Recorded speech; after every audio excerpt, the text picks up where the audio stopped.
Hello everyone, Assalamualaikum. This is Mr. TECHFOX and we'll guide you through how to remove email-like suggestions on TikTok.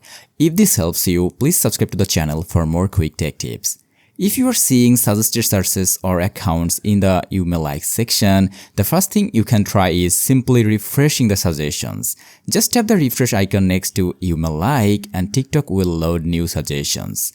If the suggestions still don't change, you can reset some of your activity data.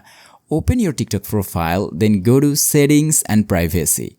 Inside the settings, find Activity Center and open Search History. From there, select All History and delete it. After clearing your search history, go back to the previous settings page and open Notifications.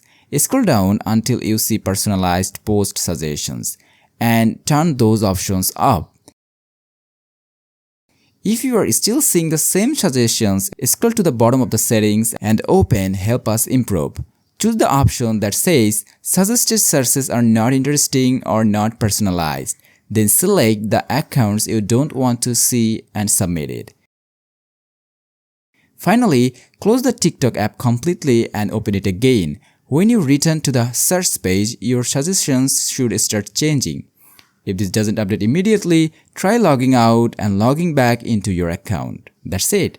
Thanks for watching.